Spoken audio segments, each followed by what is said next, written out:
ہی ہے، چاہے جو جماعت ہو، چاہے قبائلات ہو، چاہے وہ حیوان ہو، چاہے وہ انسان ہو، لیکن اللہ نے جو کچھ بنایا ہے کسی کی مجال نہیں ہے کہ اس میں کسی طرح کا کوئی عیب نکال سکے، کوئی خامی ڈھونڈ سکے۔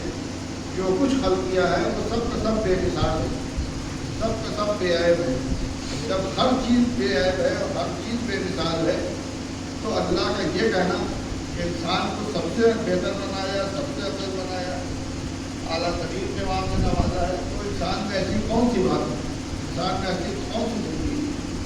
بھائی کسی کی مجال نہیں ہے کسی چیز کا عیب نکال سکے کہ اللہ اگر زمین کو ایسے خلق کرتا تو اور بہتر ہوتا، اللہ اگر آسمان کا شامیانہ ایسے بناتا تو اور اچھا ہوتا، اللہ اگر ہواؤں کو ایسے چلاتا تو اور اچھا ہوتا، اللہ اگر پہاڑ کا ڈیزائن اس طرح سے رکھتا تو اور اچھا ہوتا۔ نہیں، جو کچھ اس نے خلق کیا ہے وہ بے مثال ہے، بے عیب ہے۔ تو انسان میں ایسی کون سی خوبی ہے کہ اسپیشلی اس کے لیے اللہ کہہ رہا ہے کہ ہم نے انسان کو اعلیٰ ترین دماغ سے بنایا، اعلیٰ ترین دماغ سے بنایا۔ تو اس کے لیے ہمارے چھٹے امام نام جعفر صادق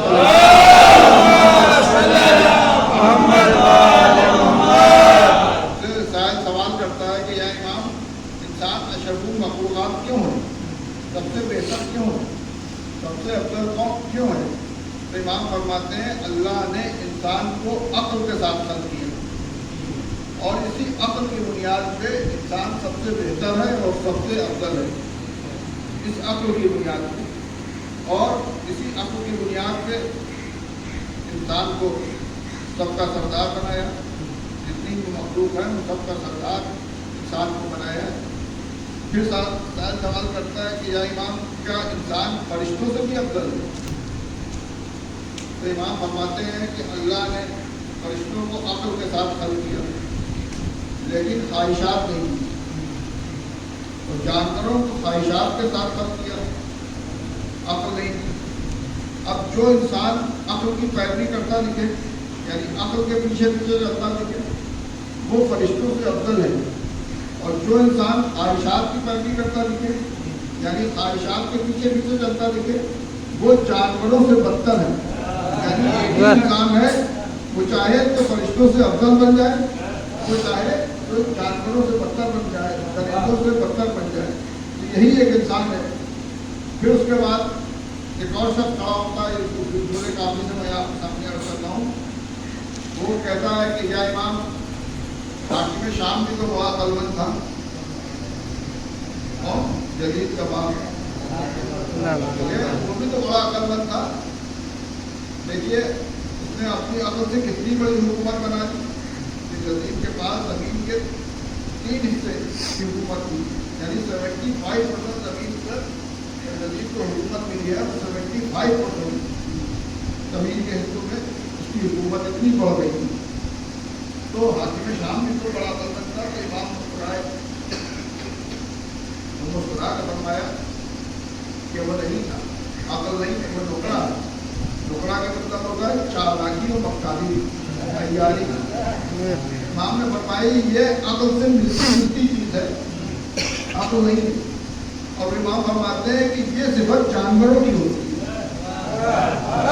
چالاک بہت ہوتا ہے، مکار بہت ہوتا ہے، عیار بہت ہوتا ہے، لیکن عقلمند نہیں ہوتا ہے۔ اسی لیے دانا ڈالا جاتا ہے اور وہ پھنس جاتا ہے، چاہے چرند ہو چاہے پرند ہو، چاہے چھوٹا جانور ہو چاہے بڑا جانور ہو، چاہے پرندہ ہو یعنی چاہے شیر ہو چاہے چڑیا ہو، دونوں پھنس جاتے ہیں کیونکہ عقل نہیں ہے۔ وہ دیکھتے ہیں کہ دانا پڑا ہے ہم چن لیں گے، شیر سمجھتا ہے کہ گوشت رکھا ہوا ہے ہم کھا لیں گے، اور کیا ہوتا ہے شکاری مرنے سے تیار ہوتا ہے، جال بچھایا رہتا ہے، وہ پھنس جاتا ہے۔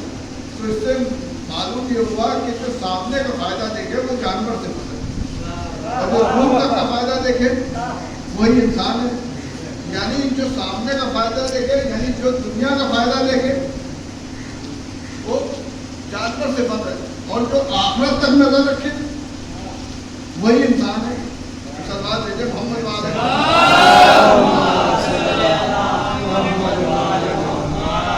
جو دور تک نگاہ رکھے وہ انسان ہے، وہی عقلمند ہے۔